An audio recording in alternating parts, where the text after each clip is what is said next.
Bab 839. Saat melihat air mata menetes di tangannya, Tracy tercengang. Mungkin ini adalah respons secara naluriah. Tiba-tiba dia menyadari, jangan-jangan ketiga anak ini benar-benar adalah Dokter Lily. Dokter Lily. Saat ini, seorang perawat berlari dan berteriak dengan tergesa-gesa, "Cepat-cepat pergi ke UGD." Lily segera berlari ke arah UGD, juga tidak lupa berpesan pada bawahan, "Jaga ketiga anak dengan baik." Apa terjadi masalah pada kakek buyut? Carla ketakutan sampai gemetar. Wajah kecilnya pucat. Tidak, tidak akan terjadi apa-apa. Meski Carlos terlihat tenang, tapi tangan kecilnya tetap gemetar. Dia takut sungguh terjadi sesuatu pada kakek buyut. Bahkan itu karena dia. "Kalian masuk dulu. Aku akan pergi melihatnya." Carlos mendorong Charles dan Carla masuk ke ruang tunggu, lalu segera berlari ke arah UGD. Saat melewati sudut koridor, samar-samar dia merasa ada orang yang sedang melihatnya. Ia menoleh tanpa sadar. Tracy bereaksi dengan sangat cepat, segera bersembunyi di belakang dinding. Carlos tidak melihat apa-apa, mengira dirinya berilusi, jadi tidak memedulikannya lagi. "Tuan muda," dua petugas medis segera mengikuti. "Kak Charles, aku juga ingin pergi melihatnya," kata Carla sambil menangis. "Oke, aku temani." Charles menggandeng Carla berjalan ke arah UGD. Kedua anak semakin mendekat. Tracy bisa melihat tampang mereka dengan jelas. Ada sebuah dorongan kuat dalam hatinya, bagaikan gelombang laut yang bergulung-gulung.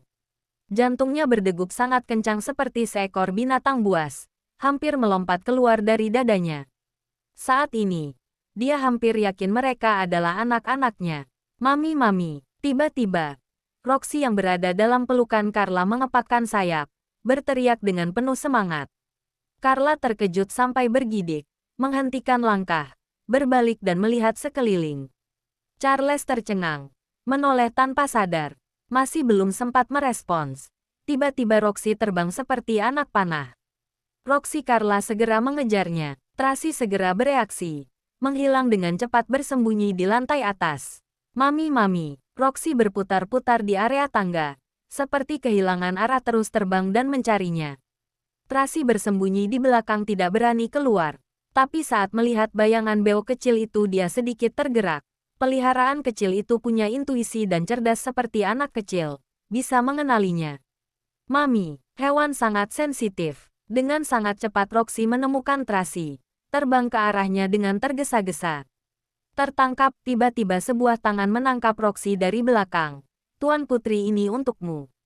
Kiki menangkap Roxy, mengembalikannya pada Carla dengan hati-hati. Carla memeluk Roxy dengan erat, menepuk bokongnya 2 kali dengan pelan. Berkata dengan marah, "Roxy, kamu sangat tidak patuh. Sekarang adalah saat yang kritis. Kamu masih menambah masalah." "Benar." Charles mengerutkan kening dengan marah. "Akhir-akhir ini kamu terlalu dimanja. Tidak masalah kalau kamu terbang sembarangan di rumah, tapi jangan di sembarang tempat. Kalau tidak patuh lagi, aku akan mengurungmu setelah pulang nanti."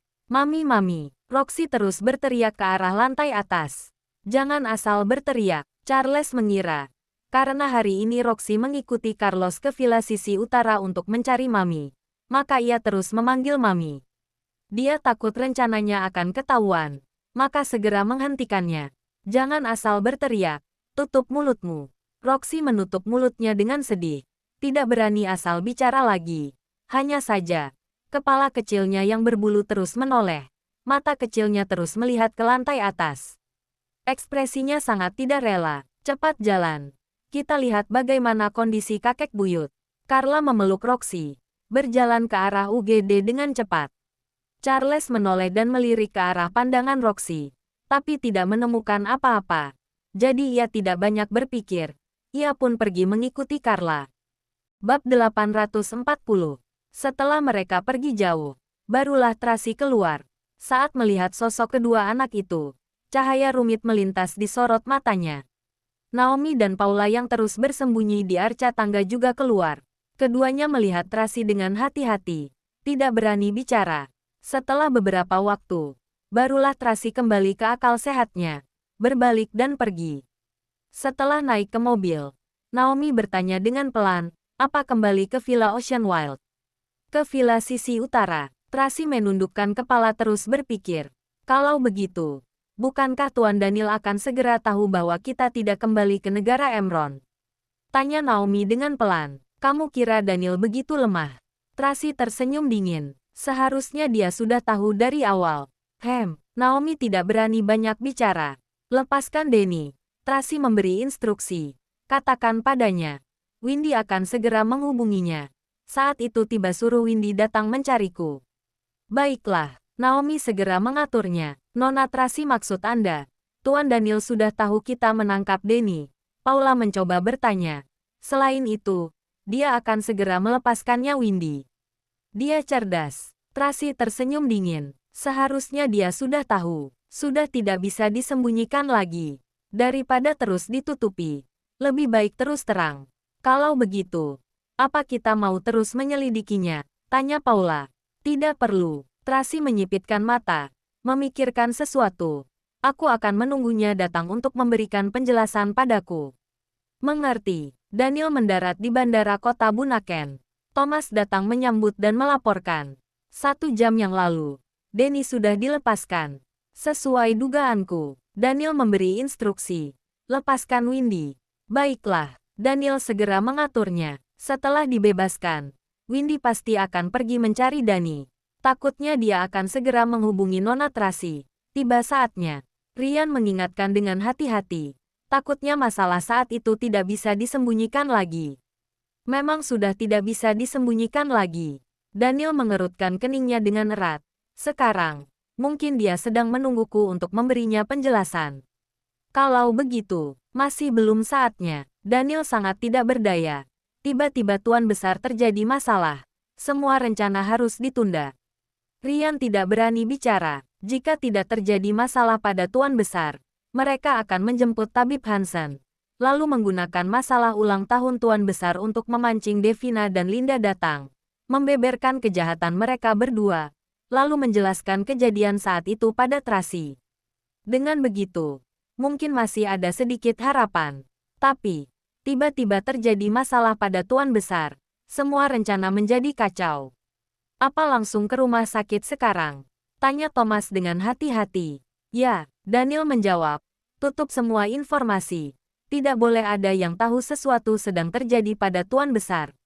Mengerti. Paman Sanjaya sudah mengaturnya. Tidak ada informasi yang bocor saat ini. Aku akan terus mengawasi. Saat Thomas sedang bicara, ponselnya berdering. Ternyata telepon dari Johnson. Dia menyerahkan ponsel pada Daniel. Dari Tuan Johnson. Daniel memberi isyarat dengan sorot matanya. Thomas menjawab telepon. Setelah menghibur beberapa saat, dia menutup telepon. Melapor pada Daniel. Tuan Johnson membawa Linda ke negara Emron. Mau minta maaf pada keluarga Moore, tapi malah ditolak dan tidak diperbolehkan masuk oleh Tuan L. Tidak peduli bagaimanapun Tuan Johnson memohon, Tuan L tetap tidak memberinya kesempatan. Sekarang grup Hilton sudah diambang kehancuran. Kalau masih tidak bertindak, maka benar-benar akan bangkrut. Tuan Johnson tidak bisa menghubungi Tuan Besar. Telepon Anda juga tidak bisa dihubungi. Jadi dia meneleponku. Kelihatannya, keluarga Hilton benar-benar berada di bawah kendali keluarga Moore. Ryan menghela napas dan berkata, Lorenzo Moore benar-benar kejam dan tegas. Apa Nona Tracy sudah tahu bahwa orang yang mencelakainya dulu adalah Nona Linda? Thomas menebak-nebak. Seharusnya belum. Daniel menganalisis dengan tenang. Kalau sudah tahu, takutnya masalahnya tidak hanya akan seperti ini. Hanya membayar orang untuk menyerangnya saja. Akibatnya sudah seperti itu. Kalau dia tahu, dulu Linda yang menyerangnya di Thailand, bahkan membunuh Bibi Juni, tidak tahu akan bagaimana akibatnya. Ryan merasa takut. Tracy yang sekarang bukanlah orang biasa. Bab 841. Keluarga Hilton cepat atau lambat akan segera. Thomas selalu bicara terus terang. Tapi, Tuan Johnson sekarang sedang memohon pada Anda. Bagaimana Tuan menanggapinya? Tidak perlu memperdulikannya. Daniel mengerutkan kening. Seseorang tidak akan bisa kabur dari dosa yang telah dilakukan. Dosa yang sudah keluarga Hilton buat. Biarkan mereka sendiri yang menyelesaikannya. Sekarang dirinya sendiri sedang dikepung oleh musuh. Melindungi dirinya sendiri saja sudah sulit. Mana mungkin ia peduli dengan orang lain lagi. Aku mengerti. Jika dia menelepon lagi aku akan memikirkan cara untuk menolaknya.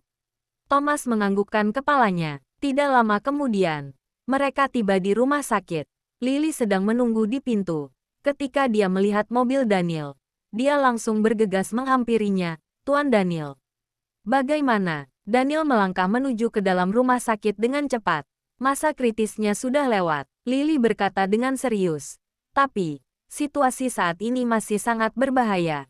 Kita harus tetap mengamati kondisinya selama 24 jam. Daniel menghela nafas lega. Ini merupakan berkah dalam kemalangan.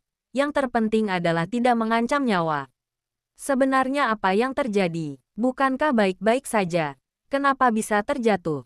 Daniel bertanya dengan serius. Ini rekaman CCTV dari restoran Kastel Dongeng. Anda bisa melihatnya. Lily memberikan tablet ke Daniel. Daniel mengambil dan melihatnya. Kemudian dia mengerutkan keningnya. Jelas-jelas Carlos memakai sabuk pengaman. Kenapa dia malah bergegas ingin menangkapnya? Sehingga terjatuh. Tuan Daniel, akhirnya Anda kembali. Sanjaya menyapanya dengan tergesa-gesa. Dan sepasang matanya memerah. Kakek itu benar-benar. Daniel cemas dan marah. Usianya sudah tidak muda lagi. Apa dia berpikir bahwa dirinya masih muda? Sudah mau 100 tahun. Tapi sama sekali tidak memperhatikan tubuhnya sendiri. Tuan besar terlalu mengkhawatirkan anak-anak. Suara Sanjaya tersendat-sendat. 2 tahun lalu. Jatuh di kamar mandi dan terbaring di rumah sakit selama 2 bulan. Sejak itu, ia jadi tidak pernah bisa berdiri lagi. Sekarang terjatuh lagi. Walaupun saat ini tidak mengancam nyawa tapi tidak apa-apa. Daniel menepuk bahu Sanjaya dan menghiburnya. Siapa dia? Dia adalah tuan besar keluarga Wollens yang mengguncang dunia. Dia tidak akan terkalahkan dengan mudah. Aku harap begitu. Sanjaya berkata dengan mata merah. Tuan besar masih koma. Saya akan menjaganya di sini. Tuan bisa membawa ketiga anak itu pulang dulu. Hiburlah mereka terutama tuan muda Carlos. Aku takut dia kepikiran. Mereka masih di rumah sakit. Daniel mengerutkan alisnya. Setelah kecelakaan itu, kami membawa mereka ke rumah sakit. Lily segera menjelaskan. Kami membujuk mereka beberapa kali untuk pulang beristirahat. Tapi ketiga anak itu mengkhawatirkan tuan besar. Mereka tidak mau pulang. Lalu, jam 1 pagi tadi, Charles dan Carla sudah tidak tahan. Jadi mereka tertidur di ruang tunggu. Sedangkan Carlos. Tuan muda Carlos masih di dalam ruangan rawat tuan besar. Sanjaya menambahkan. Saya sudah membujuknya untuk beristirahat. Tapi dia tetap diam. Saya sangat mengkhawatirkannya. Anak itu tampak tenang. Tapi sebenarnya dia yang paling cemas. Aku mengerti. Daniel mempercepat langkahnya dan masuk ke kamar tuan besar. Benar saja. Carlos mengenakan setelan APD. Duduk di samping tempat tidur tuan besar. Mengawasinya dengan tenang. Dia terlihat seperti patung kecil. Hanya berdiam diri tanpa mengucapkan sepatah kata pun. Daniel melihat punggungnya yang kecil.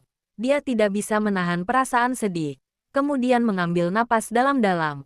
Mendorong pintu kamar pasien. Dan berjalan masuk perlahan. Carlos merasa ada orang yang menepuk pundaknya. Tetapi dia mengira itu adalah Sanjaya. Jadi dia tidak melihat ke belakang. Dan berkata dengan pelan, aku tidak mengantuk. Aku ingin menemani kakek buyut. Kakek buyut sudah tidur. Kamu juga harus pergi tidur. Terdengar suara Daniel dari belakang. Suaranya terdengar sangat serius. Carlos terkejut. Dia menoleh dan menatapnya dengan heran. Papi. Kenapa papi kembali? Begitu mendengar sesuatu terjadi pada kakek buyut, papi langsung bergegas kembali. Daniel berlutut dan memegang bahunya. Kemudian berkata dengan lembut, ayo kita pulang. Tapi, harus patuh. Daniel memotong pembicaraannya. Setelah papi mengantar kalian pulang, papi akan kembali ke sini lagi untuk menjaga kakek buyut. Kalimat ini cukup berguna. Carlos langsung menganggukkan kepalanya. Oke. Bab 842. Daniel menggandeng Carlos keluar dari kamar pasien. Sementara Ryan dan Lily menggendong Charles dan Carla masuk ke dalam mobil. Karena Carlos tidak tidur semalaman, dia jadi sedikit pusing dan jalannya seperti mengambang. Ketika Daniel ingin menggendongnya, Dia malah mundur dan menolaknya. Aku sudah besar. Papi tidak perlu menggendongku. Tidak peduli seberapa besar. Kamu tetaplah putra papi. Daniel berkata sambil menggendongnya dan berjalan dengan cepat. Kamu baru berusia 6 tahun. Tidak perlu bersikap seperti orang dewasa. Mengerti? Mengerti. Suara Carlos sedikit tersendat. Setelah kejadian hari ini, Charles dan Carla menangis. Hanya dia sendiri yang tidak menangis. Dia berpura-pura kuat. Dan sekarang ada papinya di sisinya. Dia tidak bisa menahan diri lagi. Sebenarnya di depan papinya, dia ingin tetap berpura-pura kuat. Tapi papinya selalu bisa membaca isi hatinya. Memberinya perlindungan dan selalu dapat memahaminya dengan baik. Bersandar dan tidurlah di bahu papi sebentar. Daniel menepuk punggungnya dengan ringan.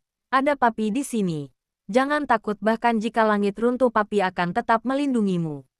Carlos memeluk leher Daniel dan bersandar di bahunya dengan patuh. Air mata mengalir perlahan.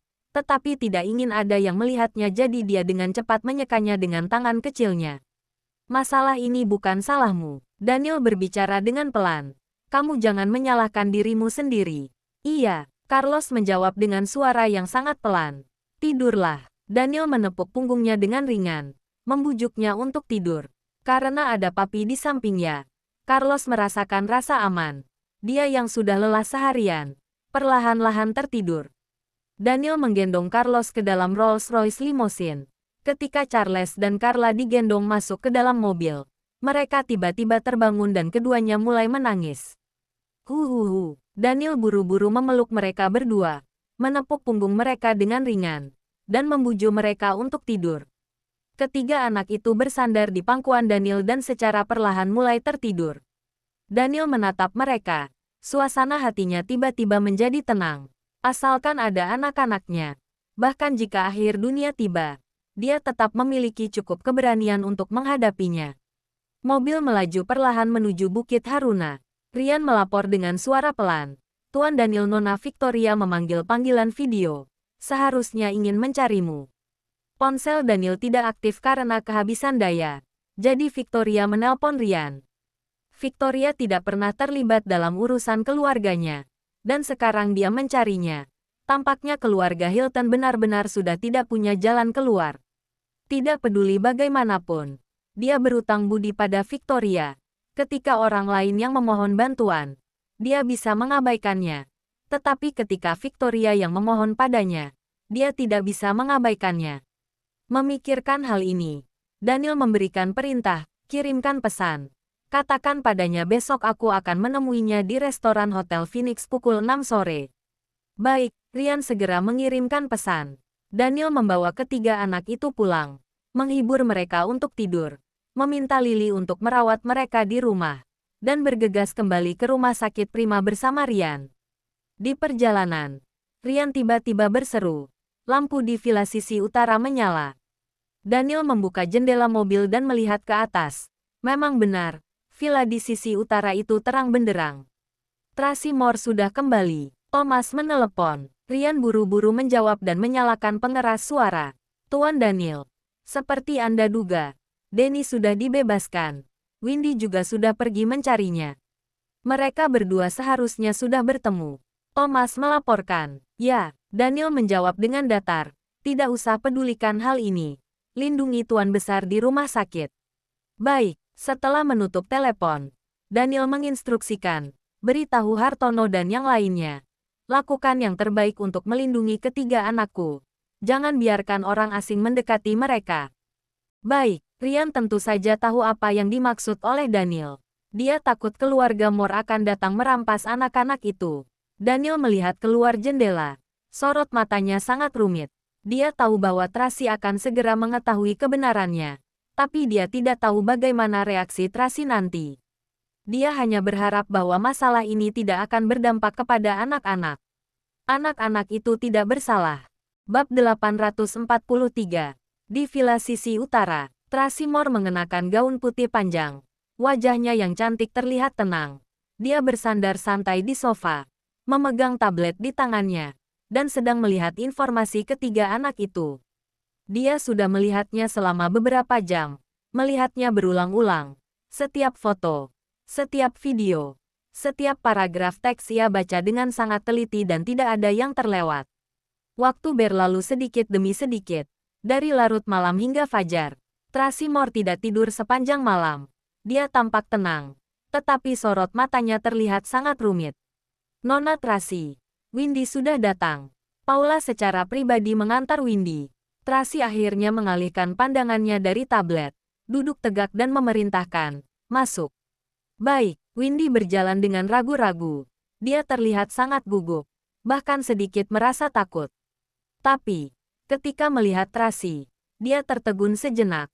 Kemudian kecemasannya berubah menjadi keterkejutan. "Kak Tracy, apa tuan rumah yang mereka katakan adalah kakak?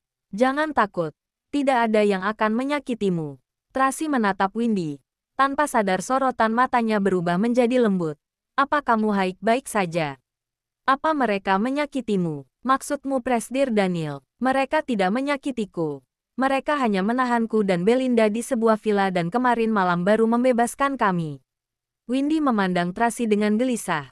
Kemudian bertanya dengan ragu, "Apa kakak benar-benar Kak Tracy yang kukenal?" "Kenapa? Tidak mirip." Tracy mengangkat sudut bibirnya. "Penampilanmu terlihat sama persis. Tapi temperamen, kata-kata dan tindakanmu." Windy memandangnya dengan takut-takut dan berkata dengan hati-hati, "Juga sorot matamu. Itu benar-benar berbeda. Aku yang sebelumnya seperti apa?" Tracy sangat penasaran. "Kakak yang dulu suka menangis, tertawa dan juga suka bergurau. Matamu penuh aura." Windy tidak bisa menahan senyumnya ketika sedang membicarakan tentang Tracy yang sebelumnya. "Pertama kali kita bertemu itu di sebuah pesta.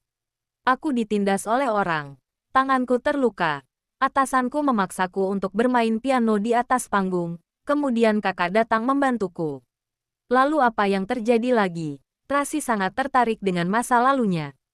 "Lalu, kakak memakai bajuku, mengenakan topeng, dan menggantikanku bermain piano di atas panggung."